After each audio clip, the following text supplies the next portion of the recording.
Bonjour à tous et bienvenue dans Histoire de Guide. Aujourd'hui, je vous entraîne dans un véritable petit musée de l'horreur pour vous présenter 3 artistes qui, a priori, n'ont rien à voir les uns avec les autres, à part leur amour de la représentation des monstres, les créatures étranges et fantastiques.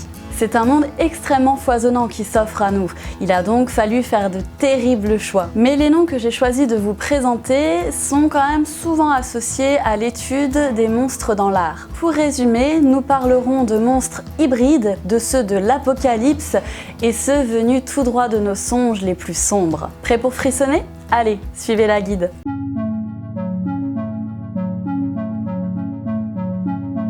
Hieronymus van Aken, ou Hieronymus Bosch, ou plutôt Jérôme Bosch pour les intimes, est un peintre néerlandais que l'on associe souvent au mouvement des primitifs flamands. Il fait partie des peintres de la Renaissance dite du Nord. Il va initier un genre de peinture fantastique, satirique, peuplé de petits monstres étranges et hybrides. Il inspirera des artistes comme Bruegel l'Ancien et beaucoup plus tard, au XXe siècle, un certain surréaliste espagnol répondant au nom de Salvador Dali. Il y a quand même souvent une œuvre qui revient quand on parle de Jérôme Bosch et de ces fameux monstres hybrides, c'est celui du Jardin des Délices que vous pouvez admirer aujourd'hui au musée du Prado à Madrid. L'œuvre est peinte vers 1503, elle est composée de 3 panneaux de bois, c'est donc ce qu'on appelle un triptyque. Dans ce triptyque, les monstres entrent en scène dans le panneau central sous forme de tritons, sirènes, griffons et des êtres hybrides nés du croisement entre l'homme et le végétal. Ces images sont pour le moins comiques et aussi obscènes. Bosch s'inspire de la tradition médiévale, de ces petits dessins faits par les moines copistes dans les marges des enluminures. On pense aussi au bestiaire médiéval que l'on retrouve sur les sculptures des édifices religieux comme les chimères. Le panneau qui nous intéresse pour parler des monstres de Bosch, c'est le 3e, celui qui dépeint l'enfer. On y retrouve surtout l'illustration des péchés capitaux, symbolisés par une colonie de monstres créés grâce à des combinaisons entre l'animal, le végétal et le minéral. Regardez par exemple ce démon à tête d'oiseau assis sur une sorte de chaise percée. Il dévore les hommes dont le péché est l'avarice avant de les déféquer via le trou de son siège. Les gloutons, eux, sont à l'intérieur d'un homme arbre qui ne tient debout que grâce aux barques instables lui servant de pied. Les personnages attendent devant une table que les monstres servent crapauds et autres mets immondes. Les vices censurés de l'époque, comme le jeu, sont également représentés par cet hybride Mira-Miré, portant sur son dos une sorte de bouclier où est poignardée une main tenant à l'extrémité du majeur et de l'index un dé en équilibre. Bosch dénonce également les dérives du clergé en imaginant un monstre non-cochon qui est en train d'embrasser un homme nu qui semble pris au piège entre cet être et un mini-monstre aux pieds griffus, au bec pointu et à la tête coiffée d'un aume d'armure. Mais ce pittoresque ne doit pas nous faire oublier qu'à l'origine, cette œuvre se devait beaucoup plus effrayante. Elle montrait avec détail ceux qui se livraient au péché et dont l'âme était vouée à être damnée. Les monstres de Bosch servaient à représenter les désirs inimaginables et bien sûr les sanctions diaboliques qui pouvaient s'y rapporter si jamais ils se réalisaient. Avec son art, Bosch interroge sur la morale qui est de la responsabilité des hommes.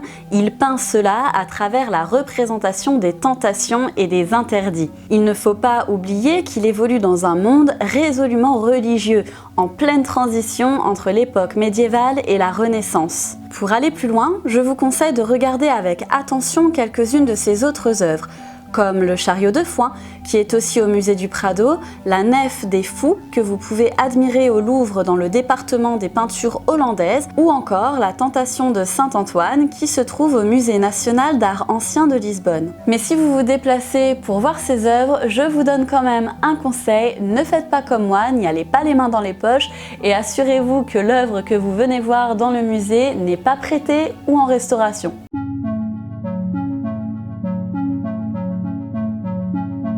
Passons maintenant à un artiste peintre, graveur et poète pré-romantique britannique. Il s'agit de William Blake. Il était surtout connu pour ses poèmes obscurs empreints d'un certain mysticisme. Il a également illustré bon nombre d'œuvres littéraires. Par exemple, il se lance dans l'illustration de la Divine Comédie de Dante en 1825. Malheureusement, la mort l'empêchera de terminer son travail en 1827. Blake, c'est un passionné de la Révolution française de 1789 et il va puiser son inspiration dans l'agitation des changements de son époque. C'est dans ce contexte que va naître l'un de ses monstres les plus puissants visuellement parlant. Il le nomme le Grand Dragon Rouge, d'après les écrits du dernier livre de la Bible qui se trouve être le livre de l'Apocalypse. Entre 1805 et 1810, William Blake fut chargé d'illustrer les livres de la Bible pour son mécène Thomas Butts, ce qui le mènera à créer plus de 100 peintures. Mais celles qui nous intéressent font partie d'une tétralogie, c'est-à-dire un ensemble de 4 pièces. Celles-ci sont des aquarelles qui représentent la fameuse bête de l'Apocalypse. Il se base sur la description faite dans les écrits pour créer son Grand Dragon Rouge. Les 2 premières aquarelles s'appellent le Grand Dragon Rouge et la femme vêtue de soleil.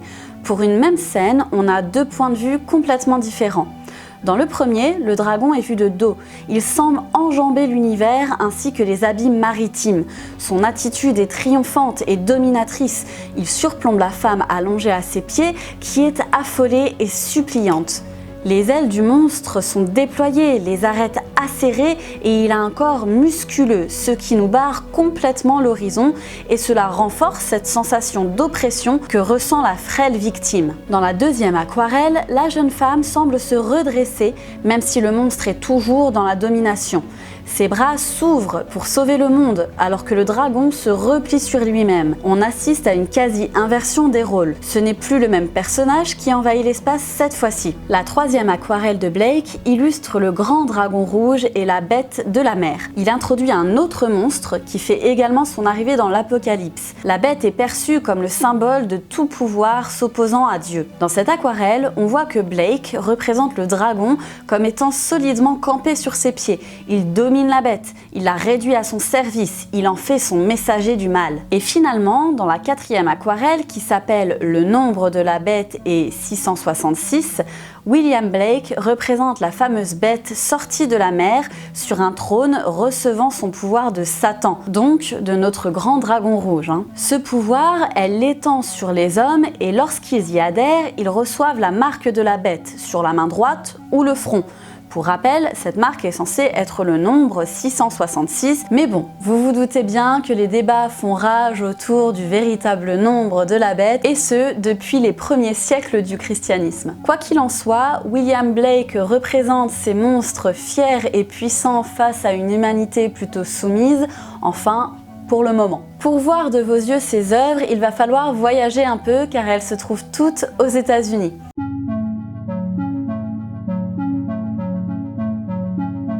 Après ce bon gros monstre de Satan, si nous terminions sur une note un petit peu plus légère avec les monstres venus des songes d'Odilon Redon. Odilon s'appelle en fait Bertrand Redon. C'est un peintre et graveur symboliste français. Son art est une exploration de la part sombre et ésotérique de l'âme humaine. Il emprunte également beaucoup au mécanisme des rêves, ce qui donne des résultats assez atypiques. C'est vraiment au fur et à mesure que Redon introduit ses monstres au grand public, il va utiliser le fusain pour noircir ses feuilles, ainsi que l'encre, le pastel noir ou le crayon lithographique. Redon est un enfant solitaire. Il se réfugie très tôt dans un monde intérieur. Il est habité par ses visions oniriques. L'œuvre d'Odilon Redon est dictée directement par son inconscient, car c'est à son époque qu'émerge la notion d'inconscient avec la naissance de la psychanalyse par Sigmund Freud, avec évidemment la démonstration de l'importance du rêve dans la compréhension de l'inconscient. L'univers fantasmagorique d'Odilon Redon va donc très facilement se prêter à la psychanalyse. Dans sa première période, dans les années 1870, il fait beaucoup de noir, des dessins au fusain. Il traite des sujets littéraires, fantastiques et visionnaires où s'expriment ses recherches métaphysiques. Et puis, dans les années 1890, il va renouer avec la couleur. Dans cette première période, il va créer des monstres hybrides, mélangeant l'homme, l'animal et la plante. Il crée un univers sombre et obscur pouvant parfois susciter la peur. Il y a par exemple cette œuvre qu'il a appelée L'araignée souriante et qui date de 1881. Aujourd'hui, elle est conservée au musée du Louvre dans le département des arts graphiques. C'est un petit personnage monstrueux, une figure hybride, mi-animal, mi-être humain. À l'origine, on peut penser à une représentation réaliste, mais dans un second temps, quand on se rapproche, on voit un visage humain qui nous sourit. On a ici quelque chose pouvant faire peur au début, qui se marie avec quelque chose de joyeux.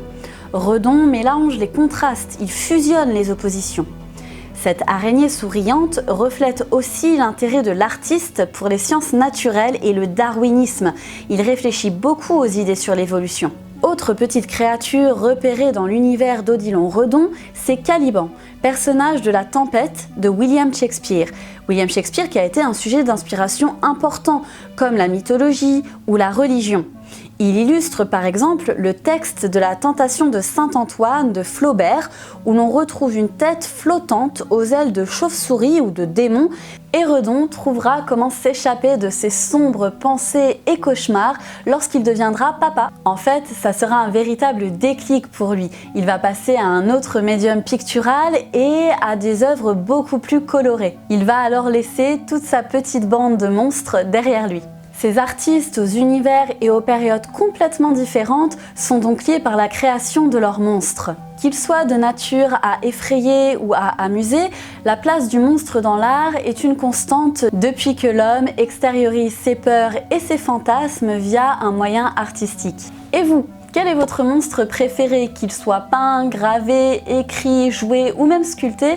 Laissez-moi un petit commentaire juste ici pour me dire quel monstre a marqué vos esprits. En attendant de vous lire, merci d'avoir suivi cet épisode des Légendes et Frissons consacré aux monstres dans la peinture. N'oubliez pas le petit pouce bleu ni de vous abonner et je vous dis à très bientôt dans Histoire de Guide.